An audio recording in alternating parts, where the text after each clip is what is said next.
The Chosen One's Journey by DragonWolf12. Within 5 minutes, everyone had propelled down to the cave floor. A Nidoqueen, a Rapidash, and a Hypno had joined the released Pokemon and had formed a circle around the group. With the fire types and the multitude of Pokemon using Flash, the entire cave was lit up. "Alright everybody, spread out, but stay with your teams," Brandon ordered. "Gary, you..." He was interrupted by a loud, "Pika!" coming from Pikachu.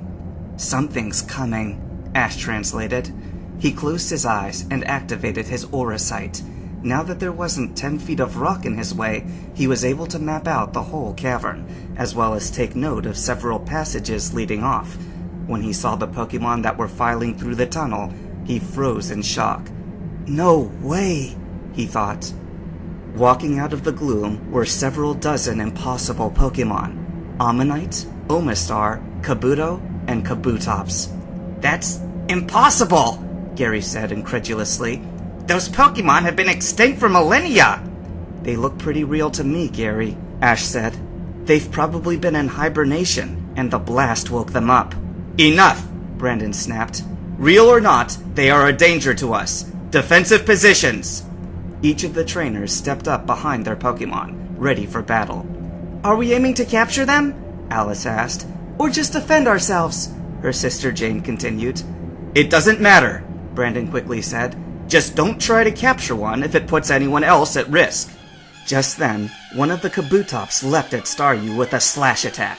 "Dodge it!" Misty snapped. "Starmie! Thunderbolt!" The star-shaped Pokemon leapt out of Kabutops' way, while its partner fired a powerful electric attack at the shellfish Pokemon. It screamed in pain as the electricity coursed through its body. "Now finish it with a double water gun!" Misty ordered. The evolution duo both aimed their top arms at Kabutops and fired 2 powerful water guns at it. The rock water type was blasted into a nearby stalagmite, causing it to fall unconscious. "Go, Pokeball!" Misty threw her Pokeball, and it connected with the Kabutops' side, absorbing it into the Pokeball in a flash of red energy. It rocked once, twice, thrice, then dinged a successful capture. Everything was silent, and all eyes watched Starmie psychic the Pokeball to its trainer. Then, all hell broke loose. The entire group of fossil Pokemon struck, launching various attacks at the group of humans. As the trainers had their Pokemon intercept the attacks, Brandon started shepherding his assistants back onto the harness. "The equipment only has the strength to carry 2 at a time," Brandon shouted over the various attacks. "When Jones and Martinez make it up, I want Alice and Jane to go next." Ash barely heard him, much less acknowledge. He was too busy trying to keep Charmeleon from being hit by too many water attacks. Ralts was doing his best, launching magical leaf attacks into groups of fossil Pokemon, but he was wearing down fast. Pikachu was using his size and speed to his advantage, zipping through the enemy Pokemon like a bolt of lightning. Occasionally, he would unleash his newly mastered Volt Tackle, but mostly kept it to Iron Tail and Thunderbolt. Passing by Ralts, he noticed that his psychic partner was being overwhelmed and contacted Ash. "Ralts, return!" Ash telepathed to the feeling Pokemon. There was too much movement to effectively recall anybody back to their balls, so he had to hope that the little psychic type made it back to his side safely. Hearing the order, Ralts unleashed an overpowered magical leaf on his opponent and ran for Ash. However, he didn't make it very far before his energy gave out and he tripped over himself. A group of 3 Omastar saw his fall and took advantage, firing 3 massive hydro pumps. "Ralts!" Ash shouted in worry. Both he and Pikachu were too far away to help. Ralts looked over his shoulder to see the attacks coming. He quickly shut his eyes and prepared for the inevitable. But nothing happened. Opening his eyes back up, he was surprised to see a massive flame in his face. Charmeleon, seeing his comrade had fallen, had leapt in the way of the water attacks and taken them head-on. Glancing over his shoulder, he saw Ralts looking at him in awe and knew it was time.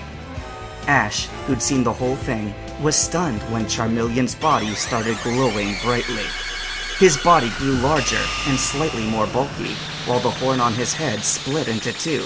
His tail lengthened, and the flame at the end burst with new power. A pair of enormous wings burst from his back. With a mighty flap, the energy exploded away, and a newly evolved Charizard let out a roar that shook the cavern.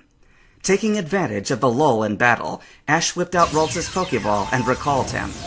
Charizard glared at the now shivering group of Omastar. He let out another roar as flames burst and covered his body before turning bright blue.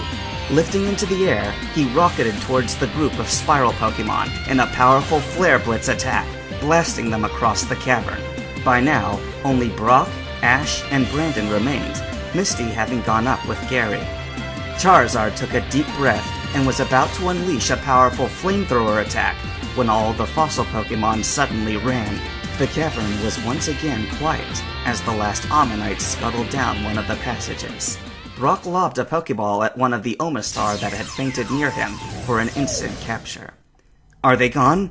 Brock asked, recalling his fallen Golbat and picking up Omastar's new Pokeball. "For now," Brandon said as he turned to Ash. "Can you sense anything?" Ash's eyes started glowing blue as he observed the cave system with his aura sight. "They're afraid and running," Ash said. "But not from us. From something else. Whatever they're running from, I don't want to meet it," Brandon said. "I can hear something big flying towards us," Pikachu said. "Then something big's coming," Ash said. "You two go. I'll fly up with Charizard." They nodded and hooked themselves to the propelling line. Ash leapt onto Charizard's back, and together they flew up and out of the entrance hole. Brock and Brandon were nearly to the top when it appeared, a massive shape flying into the gloom. It screeched as it passed by the two men. Its wing clipped Brock's line, and he fell. "Onix!" he shouted, throwing his starter's Pokeball to the ground. With a flash of light, the Rock Snake Pokemon appeared and caught its trainer. "Thanks, Onix," Brock said. "No problem," he replied. "Let's show this flying lizard what it means to mess with us." "Sounds like a plan," Brock said.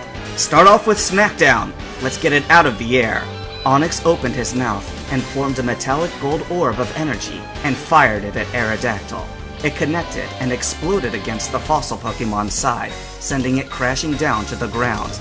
"Now quickly, use Iron Tail before it flies off again," Brock ordered. Onix slithered towards Aerodactyl as his tail took on a metallic shine. When he got close enough, he flipped over and brought it down crashing onto Aerodactyl's head. "Now use Bind so I can capture it," Brock ordered. Onix used its body to wrap up the dazed Aerodactyl and started squeezing tightly. The fossil Pokemon struggled for a moment before lack of air got to it. It fell limp in Onix's grip. "Go, Pokeball!"